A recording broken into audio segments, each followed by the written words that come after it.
la tercera razón es que finalmente el pastor Daniel me invitó. Siempre me invito yo, ¿no es cierto, Beto? Siempre.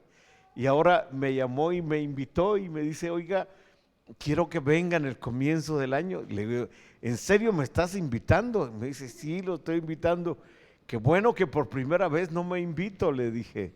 Pero estar aquí en casa con ustedes es una alegría. Aquí está mi esposa, no quiso pasar, qué bueno, así ahorramos más tiempo. Y el hermano Elías, nuestro hijo, les manda muchos saludos, que Dios les bendiga grandemente. Amén. Bueno, mire, quiero irme directo a la palabra. Bueno, nos acompañan Julio y Aglaé también. Julio, como siempre, va a ir a buscar qué comer y qué beber, y me da mucho que estemos juntos hoy con ustedes. Bueno, miren, estos días hemos declarado y hemos en un mismo sentir con el apóstol Esteban Hernández y con el hermano Pablo y un servidor, hemos declarado el año de Gedeón. Y me gusta porque una de las cosas que me gusta a mí de Gedeón es que recuperó todo lo que se había perdido y conquistó todo lo que tenía que conquistar. Me gusta eso mucho, mucho de la vida de Gedeón. Pero en estos días iba yo para la radio. Eran salgo generalmente como 5 de la mañana, un cuarto a las 5, algo así, todos los días. Iba para la radio, iba escuchando la lectura pública de la Biblia. ¿Cuántos han oído la lectura pública? ¿Alguien en la madrugada lo ha oído? Si usted pone la radio a las 5:30 de la mañana, va a escuchar la lectura pública de la Biblia, que es la Biblia en la Nueva Traducción Viviente. Y me gusta mucho la Nueva Traducción Viviente porque está muy clarita y no pierde calidad en la traducción. Y yo me he leído muchas Biblias, y generalmente las Biblias modernas en la traducción pierden mucha calidad, porque como que algunos ya el tema es más comercial y menos enfoque de traducción. La Nueva Traducción Viviente cuidó mucho, pero mucho la traducción. Y luego me gusta mucho esa traducción porque el presidente del comité que organizó la traducción de esta Biblia es un hombre que se llama Jim Williams, y trabajaron 10 años en el proyecto de la traducción. Y Jim Williams fue nuestro jefe de Ingrid y de su servidor cuando éramos parte del equipo de Luis Palau, y entonces he hablado él y me ha dicho todo el cuidado que tuvieron en la traducción, en la Nueva Traducción Viviente. Pero además, para la Nueva Traducción Viviente en audio, trabajó un equipazo, y entonces tienen unas voces que la verdad, por ejemplo, cuando uno lee Apocalipsis, casi que uno ve el infierno, o casi que uno ve el cielo, cuando están haciendo todas las voces, musicalizado, en fin, se los recomiendo mucho. Entonces, una mañana de estas venía escuchando la lectura pública de la Biblia, que dicho sea de paso, bajar la aplicación no tiene ningún costo, se llama Lectura Pública de la Biblia en la Nueva Traducción Viviente. Bueno, te la recomiendo. Venía escuchando y de repente se trataba de la vida del rey Ezequías. Y como que sonó una campanita así, rey Ezequías, sí, rey, sí, Ezequías. Como que sonó una campanita así, ¡cling! Y me dijo, te estoy hablando a ti. Te estoy hablando a ti. Y entonces me puse a leer el primer libro de Reyes, el segundo libro de Reyes, el primer libro de Crónicas y el segundo libro de Crónicas. Y me quedé reflexionando en los reyes que sirvieron al Señor. Fíjate que siempre que vengo aquí estoy empezando series nuevas. Y no por principio de años, no, sino siempre que vengo aquí. Porque yo llevo el año de otra manera. Entonces lo llevo con el calendario judío, mi vida, de toda mi vida, ¿verdad? Y entonces, el Señor me empezó a hablar y me empezó a mostrar y me empezó a revelar de los reyes que sirvieron al Señor, de los reyes que tuvieron el temor de Dios, de los reyes que no sirvieron al Señor y de los reyes que anduvieron en sus caminos, que oyeron, que obedecieron su palabra. Y otra cosa que me impresionó mucho es que casi todos los reyes murieron jóvenes. Y entonces me puse a investigar, porque casi todos murieron entre los 40 y 55 años de edad. ¿Eso es ser joven o no? O sea que si yo hubiera sido rey, no estuviera en ese tiempo, ¿me explico? Porque murieron entre los 40 y 55 años. Y entonces yo dije, caray, ¿qué onda aquí?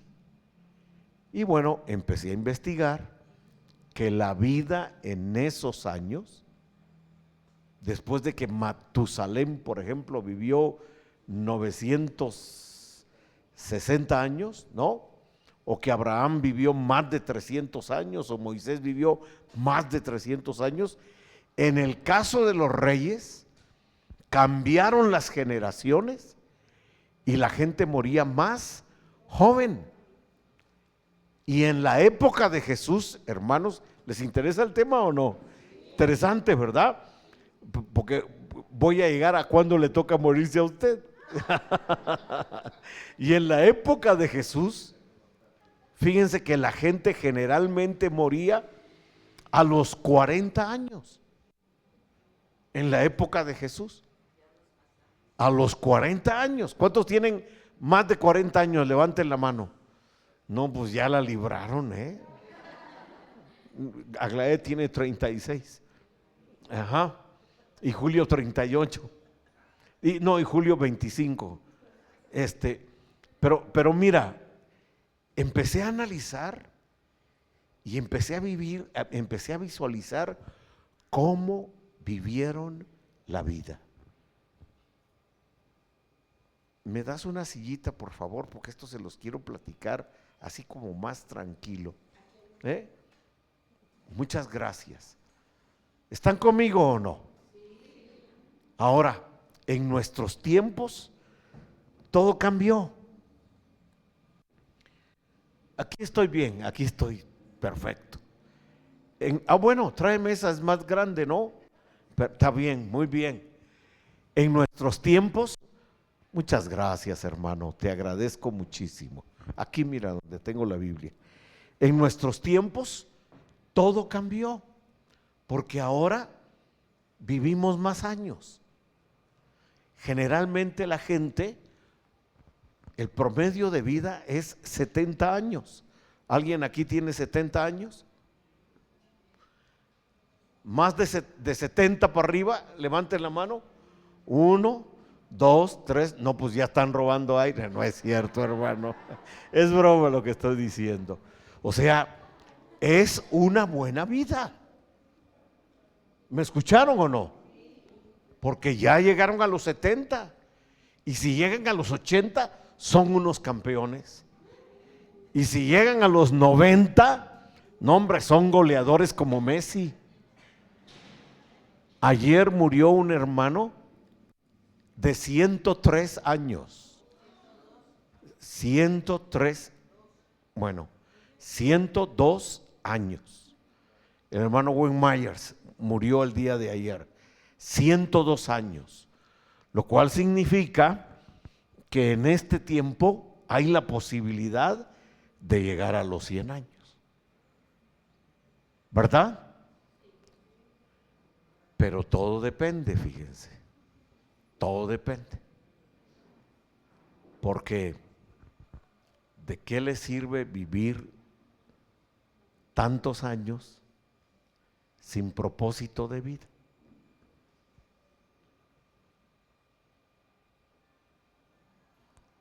¿Y de qué le sirve morir de joven si se va a ir al infierno?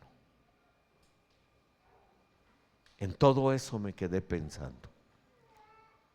Pero respecto de los reyes, le quiero compartir brevemente algunas cositas que me impactaron y que las analicé con relación a mí. Mi abuelo conoció a Jesús cuando tenía, creo, 30 años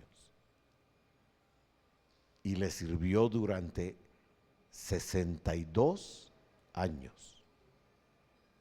Mi abuelo, o poquito menos, poquito más cuando le conoció. 62 años sirvió al Señor. Por eso es que cuando yo hablo de a qué edad me voy a morir, me preocupa morirme a esta edad y no haber cumplido con todo lo que Dios me llamó a hacer. Porque mi abuelo hizo una obra muy linda, muy hermosa, fue un padre del Evangelio en Guatemala. Sus hijos, pues más o menos sirvieron al Señor. Sus hijos. Unos anduvieron en el camino del Señor y otros más o menos. Y entre los más o menos está mi papá. Y mi padre se casó con una mujer católica que se convirtió a Cristo a los 60 años. Y quien le guía a Cristo fue su propio hijo, su servidor. Y a los 60 años empezó a servir al Señor y sirvió al Señor de todo su corazón, de los 70 hasta los 95 años de edad, fielmente. Yo tuve que recuperar todo lo que la familia de mi padre dejó de hacer, enfilarme a los caminos del Señor, aprender lo que hizo mi abuelo, tomar el ministerio que él tenía y andar en los caminos del Señor. Le decía a mi esposa esta mañana, yo pienso que he sido un cristiano más o menos normal.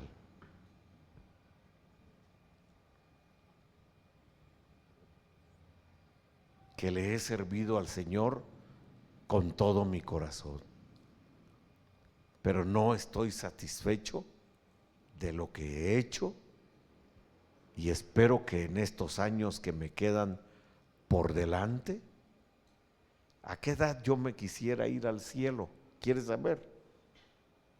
Pues yo me quisiera ir hoy, hermanos. Pero como dijo el apóstol San Pablo, por causa de su iglesia y de esta nación, creo todavía me quedan unos 25 años por hacer cositas para el Señor con todo nuestro esfuerzo y toda nuestra dedicación. Ahora, hay algunos reyes que de verdad, qué bárbaros. Ingrid y yo lo comentamos todo. Por ejemplo, hubo un rey que permitió que en Jerusalén se levantaran altares a dioses ajenos, que en las calles de Jerusalén habían, dice literalmente, prostitutas y prostitutos cerca del templo. Imagínense, una nación que nació sin ídolos, metió ídolos. No sé si me estoy explicando o no. O sea, ¿cuántos dejaron la idolatría? Levanten la mano. Gracias a Dios. Ahora, imagínense que mañana sus hijos se vuelvan idólatras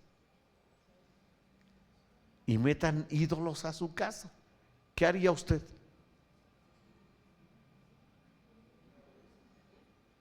Díganme, ¿qué harían? ¿Qué harían? No oigo, ¿qué harían? Habría conflicto, ¿no? Porque el hijo se va a aferrar a la idolatría y el padre va a querer proteger. Entonces habría un conflicto ahí. Pero resulta que el hijo era parte del grupo de alabanza y cantó al Señor. No sé si me estoy explicando o no. Bueno, les doy un ejemplo bíblico. ¿Salomón edificó el templo del Señor? ¿Sí o no? Bueno, pues Salomón también le edificó un templo a un dios, dioses de sus esposas. Pero no solo eso, adoró con ellos a las potestades. El hermano Salomón, el hijo del gran rey David. O sea que fiel, solo fue David.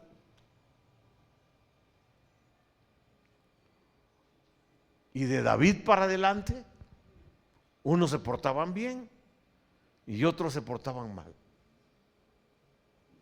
Y por causa del comportamiento venían los juicios del Señor. Ahora yo te pregunto, ¿cómo están tus hijos? ¿A qué vienes tú a la iglesia? Porque cuando uno está bien fregado, ay Dios mío, Diosito por aquí, Diosito por allá, Diosito donde te pongo, Diosito cómo te sirvo, Diosito bonito, Diosito aquí, Diosito, Diosito. Pero nomás uno prospera. Y si Dios existe, que le vaya bien. Y uno se vuelve un malagradecido. ¿Me explico? Es más, uno dice, si a los inconversos les va bien y no buscan a Dios, ¿yo por qué lo tengo que buscar? ¿Me estoy explicando o no? Lo que no piensan es que hay un lago de fuego que está ardiendo, que está esperando al diablo, a su ejército, y muchos no van a entrar al cielo y su morada será esa, de verdad. O sea, eso a mí me llamó la atención y entonces me puse a evaluar mi propia vida personal. no la de Ingrid, sino la mía. Y entonces yo dije, ¿cómo estoy yo delante del Señor? Y luego me puse a pensar, ¿cómo está la vida de Pablo, mi hijo? Y la vida de mi nuera, Yoli. ¿Y qué futuro hay para las hijas de ellas? ¿Y cómo está la vida de mi hijo Josué? Y la vida de su esposa, Neí, y de sus hijos, ¿cómo están? ¿Y cómo está la vida de Vicky y de Josías, su esposo? ¿Y cómo está la vida de Elías y de Mosel? Me puse yo a ¿están aprendiendo algo o no? Y yo dije, Dios mío, ¿y la vida de Ingrid? ¿Cómo está?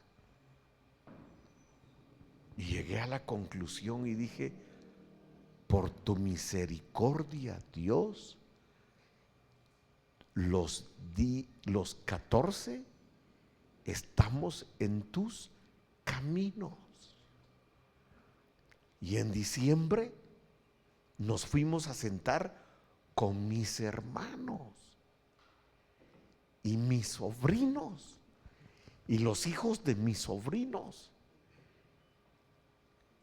Y bueno, algunos sobrinos me abrazaron y otros no me querían abrazar por lo que les dije. Pero yo dije a mi familia, yo soy el pastor de ustedes y a mí me toca estar en la brecha por ustedes. Y algunas ocasiones les voy a estorbar y les voy a machucar sus callos, aunque les caiga no tan bien. Ya todos me escribieron, gracias a Dios, mandándome besos como tío. Me dicen tío pastor. Y de ahí nos fuimos a toda la familia de Ingrid, que son como 150 hermanos en su familia.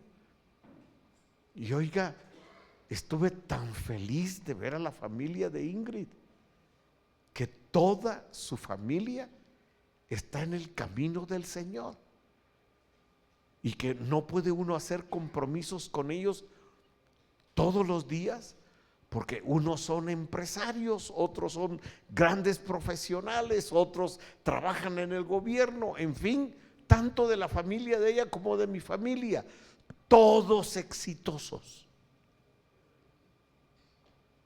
No más que para verlos y verlos a todos, tuvimos que escoger en el caso de la familia de Ingrid, un día que todos coincidieran, porque entre el trabajo y sus empresas se la pasan ocupados, no es como antes. ¿Me explico? Y luego de oírlos, ¿tengo su atención o no? Y luego de oírlos, dije yo dentro de mí, pensar que la mamá de mi esposa era una viuda que no tenía para sostener a sus hijos, y ahora uno entra a las casas de ellos y Dios mío, ¿qué casas? Mi casa es fea comparadas con las casas de los sobrinos de Ingrid. Nos quedamos en la casa de uno de ellos. No, ¿para qué un hotel? Belleza de casa. Y yo digo, Dios, lo que tú haces con el pobre y con el menesteroso cuando pone sus ojos en el Señor. Mi hermano me exhortó, mi hermano mayor, porque yo les dije, acuérdense que nosotros fuimos una familia pobre, de quien Dios tuvo misericordia, y en el desayuno después de la Navidad, mi hermano mayor se sentó conmigo y me dijo, mira, solo te quiero aclarar dos cositas. Y le dije, mi hermano, dígame, en primer lugar, no digas que fuimos pobres, porque nunca hemos sido pobres. En nuestro caso, siempre tuvimos del lado de tu madre, me dijo así, del lado de tu madre. Acordate que la madre de tu madre, nuestra abuela, era una empresaria muy exitosa. Y acuérdate que nuestra madre fue una mujer muy esforzada y que a todos nos llevó a la universidad y todos fuimos prósperos. No, es que cuando yo digo pobres me estoy comparando con mis amigos los millonarios, le dije, nomás para bajarle un poquito.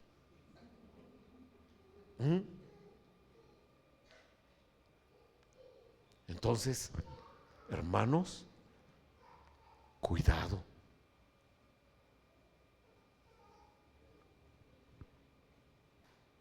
Porque los años buenos de Israel solo fueron los años del reinado de David, del reinado de Salomón, del reinado de algunos reyes, y de ahí, por ser el pueblo escogido, la han tenido que pasar de juicio en juicio por no honrar a su Dios. Les voy a leer algunos renglones del rey Ezequías. Fíjense, Segundo de Crónicas, capítulo 29, dice en el verso 3. Generalmente estas cosas yo las charlo entre pastores, lo que les estoy diciendo a ustedes. Segundo de Crónicas, capítulo 29, dice: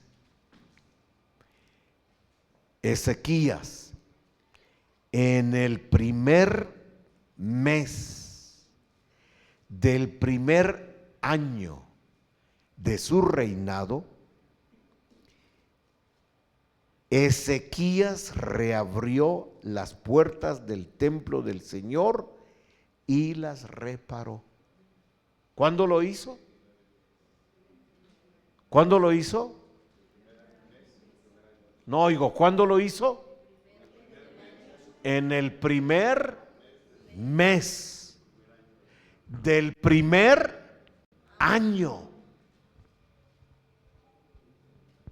reabrió las puertas del templo. ¿Sabe qué edad tenía Ezequías? ¿Sabe qué edad tenía Ezequías? 25 años. ¿Alguien aquí tiene 25 años?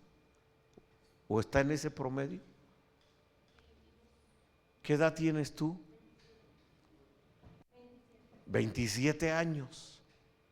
¿Alguien dijo 22? 23 años. O sea, en ese promedio fue rey.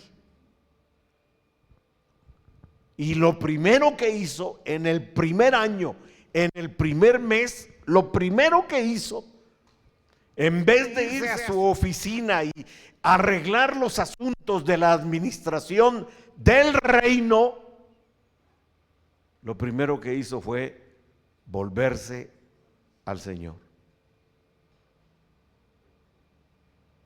Luego dice, verso 4, convocó a los sacerdotes y a los levitas a encontrarse con él en el atrio del oriente del templo. Verso 5, y les dijo: levitas, escúchenme, purifíquense ustedes y purifiquen el templo del Señor, Dios de sus antepasados. Quiten del santuario todos los objetos contaminados. Nuestros antepasados fueron infieles, hicieron lo malo a los ojos de nuestro Dios, abandonaron al Señor y el lugar donde Él habita, le dieron la espalda, También cerraron las puertas de la antesala del templo y apagaron las lámparas, dejaron de quemar el incienso y de presentar ofrendas quemadas en el santuario del Dios de Israel. Caramba, el joven exhortando a los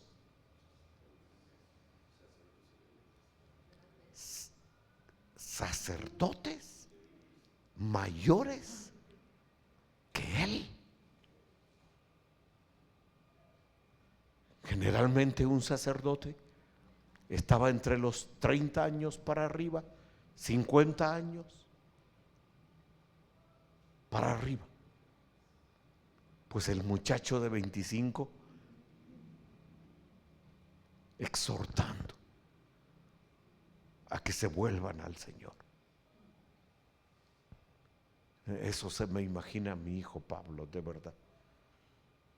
Me estaba diciendo un día de estos, el lunes me llamó y me dijo: ¿qué crees, papá? ¿Qué, hijo? Le digo: ¿qué quieres que crea? Que hoy estoy cumpliendo 25 años de servir al Señor. Y le digo: ¿cómo está eso?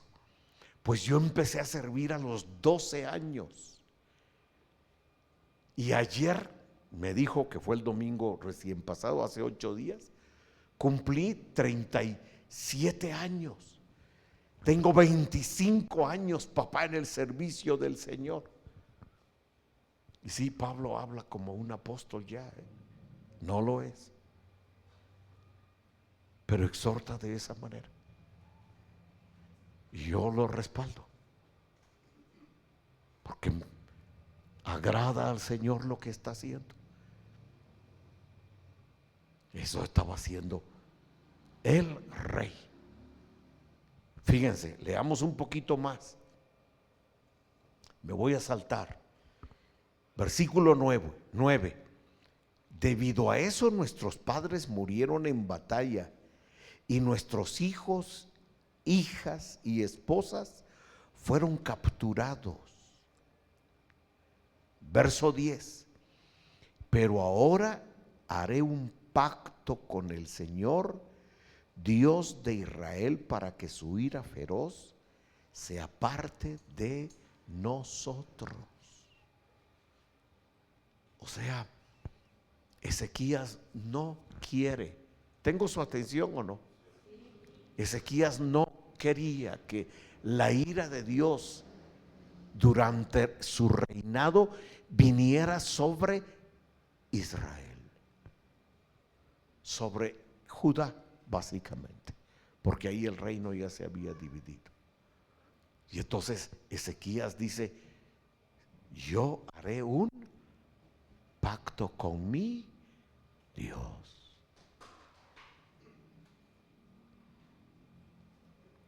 Otra cosita más.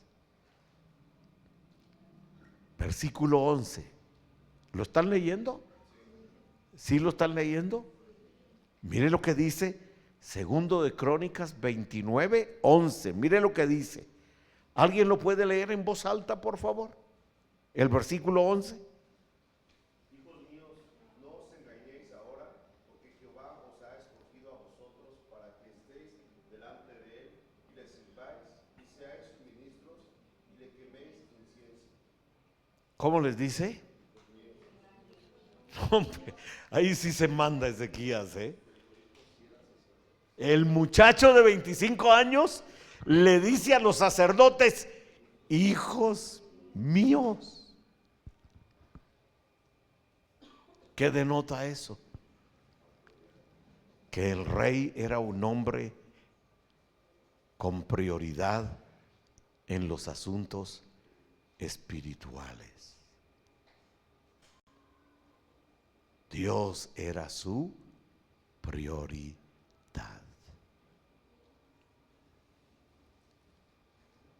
¿Me explico o no? ¿No les llama eso la atención?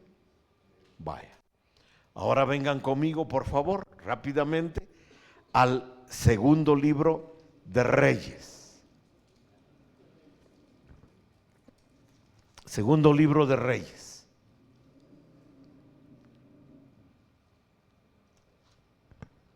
capítulo 19, capítulo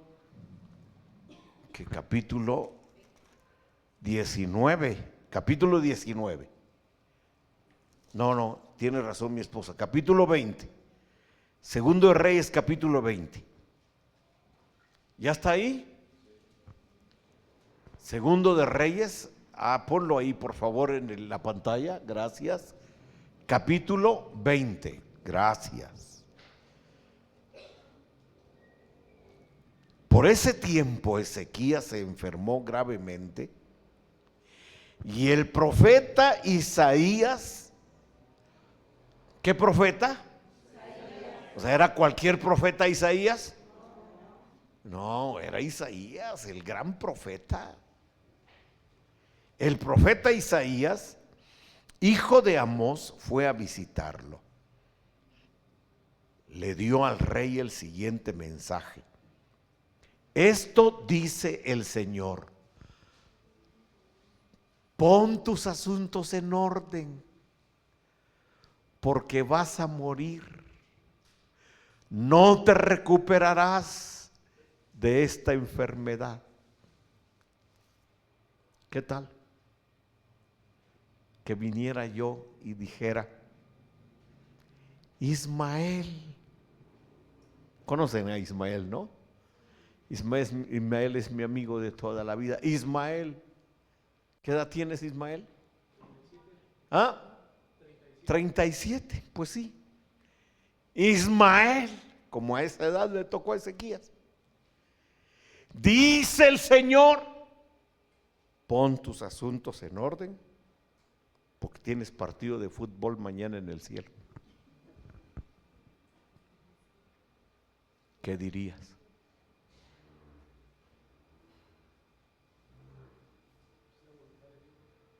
¿Pero qué dirías? Es su voluntad. ¿Eso dirías?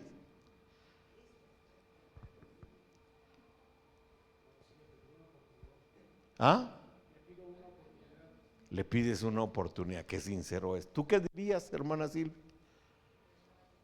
¿Tú qué dirías, hermano Beto? ¿Tú qué dirías, hermana? O sea, pero fíjense pues, el profeta viene de parte de Dios. No está jugando, no está jugando. Cuando el profeta es de Dios, la palabra es segura.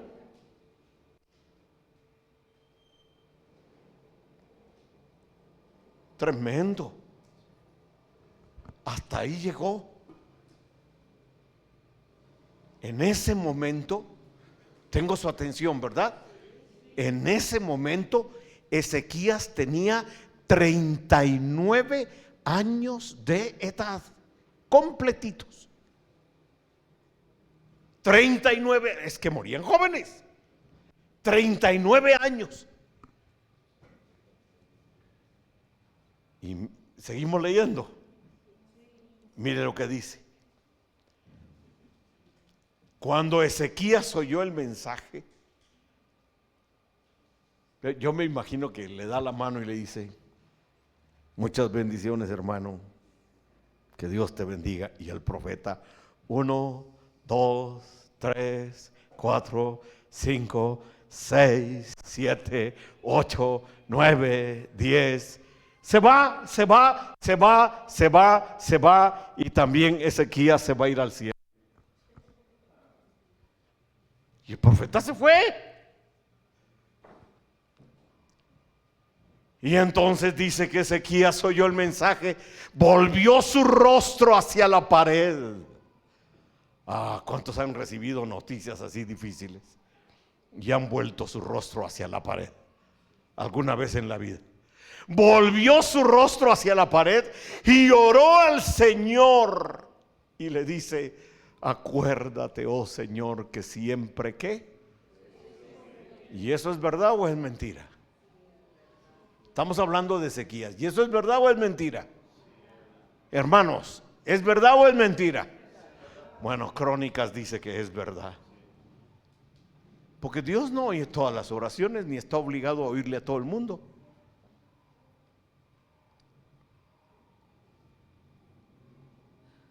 ¿Me explico o no? Siempre te he sido fiel y te he servido con singular determinación. ¿Eso es verdad o es mentira? Haciendo siempre lo que te agrada.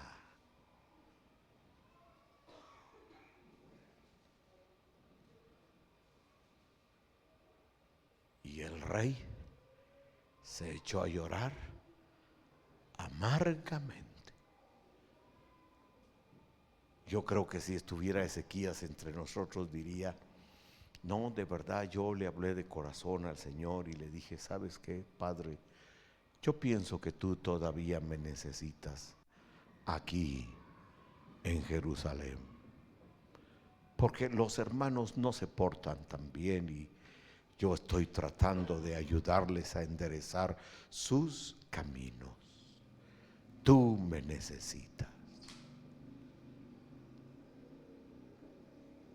Y fue pasado por la báscula. ¿Qué dice el siguiente versículo? El 5. El anterior, el 4. Sin embargo, ¿lo pueden leer en voz alta? Sin embargo, antes de que ¿qué? De que Isaías saliera por él. O sea, ¿cuántos pasos daría Isaías? ¿Cuántos? O sea, acuérdense que ese palacio lo construyó Salomón y era hermoso. Yo pienso que caminó tal vez unos 200 pasos. Y estando en el patio, la oración de Ezequías llegó hasta donde el Señor estaba. Y el Señor dijo: a este sí le respondo.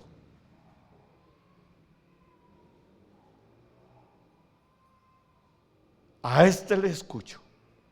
Y este me agrada. Y este lo necesito. Y entonces dice que antes de llegar al patio central, recibió este mensaje de parte del Señor y el Señor le dijo: regresa y dile a Ezequías, líder de mi pueblo. Hermano, ¿y tú quién te crees?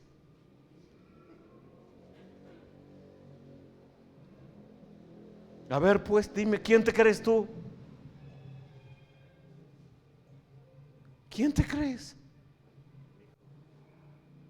¿Quién te crees tú?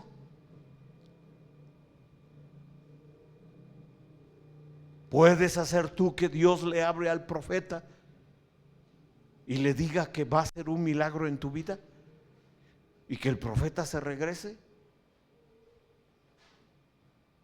¿Sabes cuánto vale uno? En realidad, uno vale el valor que uno le ha dado a Dios. Lo demás son puros cuentos, hermanos. Ustedes y yo somos un montón de gusanitos vivos dentro de nosotros caminando. Y un día nos vamos a morir y vamos a regresar a ser polvo. ¿Es la verdad o no? Esa es la realidad. O sea, a veces nos creemos más de lo que en realidad somos. Y hablo de mí en primer lugar. En serio.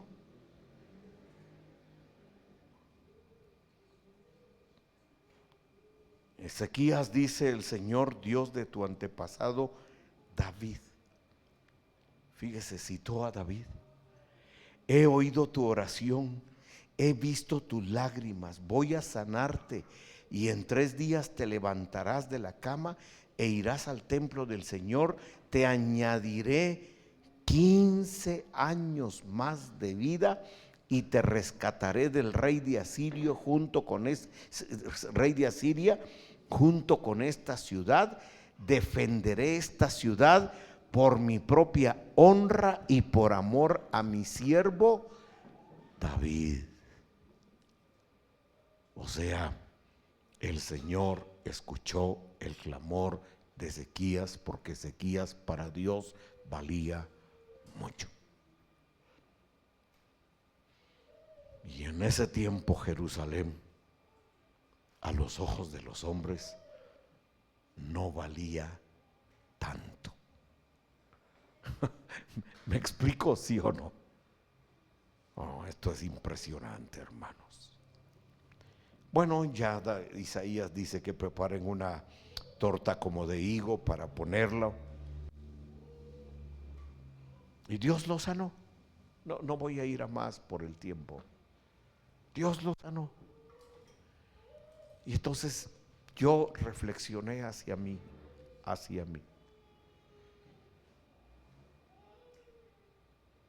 Cuando yo oro al Señor, ¿tengo su respaldo?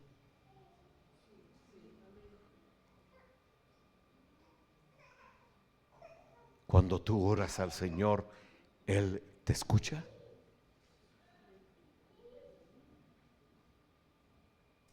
Mira, la viuda de Sarepta oró al Señor y le dijo: por favor, Señor, provéeme para comer. Y le mandó un profeta, a Elías. Y le dijo: dale de comer a Elías y tú vas a tener todo lo que necesitas. Y entonces la mujer sirvió al profeta, y en el servicio al profeta estuvo la bendición de ella. ¿Me explico o no? No, eso es impresionante, hermanos. Y yo he reflexionado estos días mucho en a quién debo bendecir y a quién no debo bendecir. Fue a verme una mujer que quiere ser magistrado de la nación, magistrado, hoy es jueza, y fue a verme y ayer fuimos a la congregación de ellos, y es una congregación en un lugar bastante humilde en realidad, pero ella es una mujer distinguida.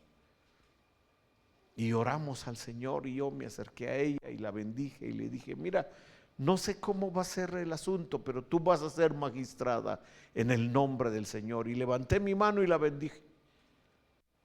Y luego me alcanzó el pastor y me dijo: oiga, fíjese que ella no está en la lista de las candidatas. Pero la lista ya está. Y entonces mi oración y mis palabras, si ya está la lista. No, pues hace unos minutos recibí un mensaje de ella que apareció en la lista y es candidata.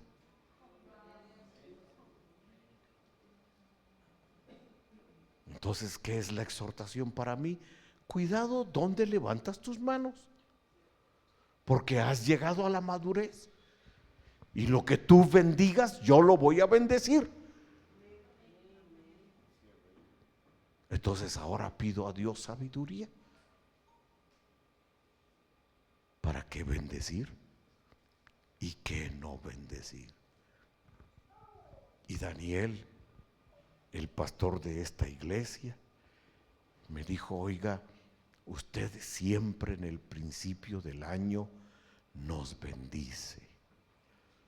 ¿Podría venir a bendecirnos? Y le dije yo: ¿en serio me estás invitando por primera vez en tu vida? Y me dijo: sí. Y hermanos, vine en el nombre del Señor a bendecirlos.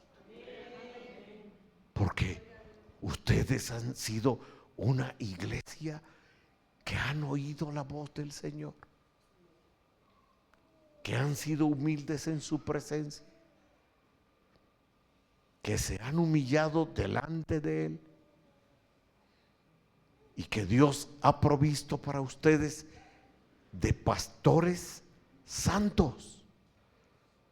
Daniel y Silvia han sido muy obedientes al Señor.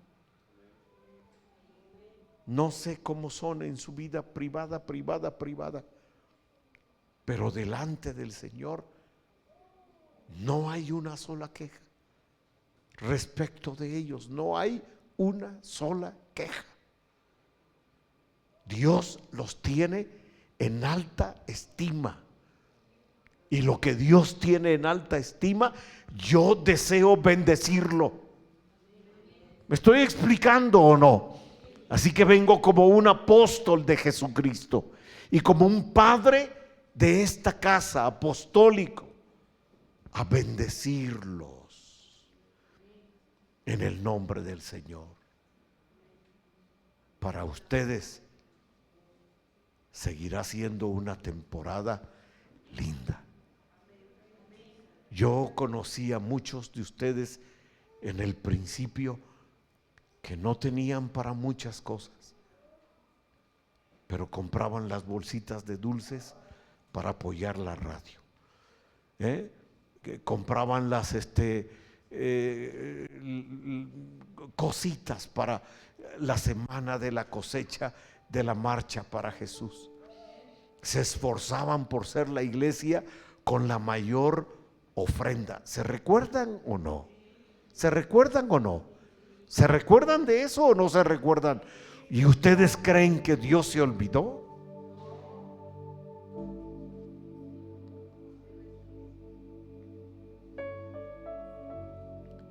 No, Dios no se olvida. Nada olvida el Señor. Por eso le dijo a Ezequías: ¿sabes qué, compadre? Le dijo: en la tierra te necesito 15 años más. Suficiente. De ahí te quiero tanto, Ezequías, que te quiero junto a mí. Es que de hecho, hermanos, el Padre lo que más quiere es que nosotros estemos con Él. Parece que no me escucharon, O sea, lo que más anhela el Padre es que nosotros estemos con Él. Pero como tenemos que pasar por la muerte, no nos gusta tanto la idea. Como va a dejar a su esposo, no le gusta la idea. O como va a dejar a su esposa, no le gusta la idea. O como no sabe cómo van a quedar los suyos, no le gusta la idea.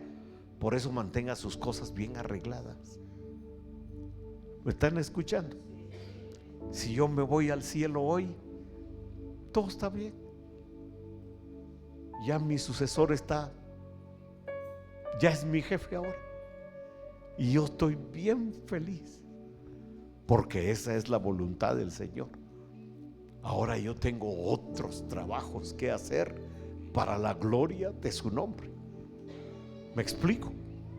Por ejemplo, una idea que está en mi corazón muy fuerte es que hagamos la marcha de gloria, marcha para Jesús, el 9 de noviembre en todas las capitales de la República Mexicana. Y ahora que Pablo está al frente, voy a trabajar por todo eso. ¿Me explico? Ahora quiero que la marcha se extienda a todo el continente. ¿Me explico o no? Ahora quiero ver que las 1000 iglesias corran con velocidad. Pero ahora tengo a mi sucesor que todo lo que yo hago hoy en día está en las manos de él y las está haciendo de una mejor manera que como yo lo hacía. ¿Comprenden? Y si el Señor dijera: pues ya te toca partido de fútbol aquí en el cielo, hijo, mi esposa va a estar bien, tiene buenos hijos físicos y espirituales, estoy en paz, estoy sano, no tengo ninguna enfermedad. ¿Me explico? Nomás me canso porque soy de carne y hueso, pero por lo demás, comiendo bien e inyectándome de vez en cuando unas vitaminas, estoy completo por la gracia del Señor Jesucristo. ¿Me explico? En tu caso, en tu asunto, ¿cómo están tus cosas? ¿Cómo está tu vida? No estoy acusando a nadie. Cuando uno hace esas preguntas debería ver hacia arriba, no hacia la gente. Pero ¿cómo está tu vida? ¿Cómo está tu morada? ¿Cómo está tu familia? ¿Cómo están tus hijos? ¿Cómo están tus padres? ¿Cómo están tus parientes? ¿Están en orden todas tus cosas? Entonces, si no, aprovecha estos días para arreglar todo. Principalmente, hacer primero lo primero. Que Dios sea en ti el primer lugar. Amén. ¿Qué es lo que hizo Ezequías? Fíjese, me quedo yo pensando, si hubiera sido Acab. ¿Se recuerdan del rey Acab? El que tuvo por esposa a la hermana Jezabelita. ¿Han oído de Jezabel? No. Su esposa era Jezabelita. Imagínense que el que hubiera estado enfermo de esa manera hubiera sido Acab. Y llega el profeta y le dice: pon en orden todas tus cosas, porque dice el Señor que ya te vas. ¿Usted cree que el profeta hubiera oído la voz de Dios en el camino? ¿Qué piensa? O el tal Ocosías. No, hombre, dice que ese rey fue peor que todos los reyes de Israel. ¿Usted cree que Dios hubiera respondido? No, yo creo que no. El hermano que se fue con el Señor, Wayne Myers, Dios le prolongó los días de su vida, porque Dios había hablado proféticamente respecto a él, que vería a México en avivamiento. Su partida representa que estamos a las puertas de un avivamiento muy glorioso en México. ¿Me explico o no? Dios a mí me dijo cuando tenía 33 años que yo vería el avivamiento de México. ¿Qué significa ver el avivamiento de México? Oh, hermanos, que vamos a ver las mega iglesias en todo el país. ¿Me explico? Que el porcentaje de creyentes va a estar por el 40, por el 50, por el 60. ¿Me explico? Que van a haber muchas radios cristianas, que van a haber muchas televisoras cristianas, que vamos a ver presidente o presidenta cristiano, que vamos a ver la Cámara de Senadores sirviendo al Señor, la Cámara de Diputados sirviendo al Señor. ¿Me explico? Entonces hoy estamos en los comienzos de un avivamiento. Entonces no nos podemos detener en trabajar para el Señor y para nosotros, porque si nosotros estamos bien, la obra del Señor va a estar bien también. ¿Me explico? Vamos a orar al Señor. Si usted quiere poner en orden sus cosas, porque no lo están, venga aquí al frente para orar por usted.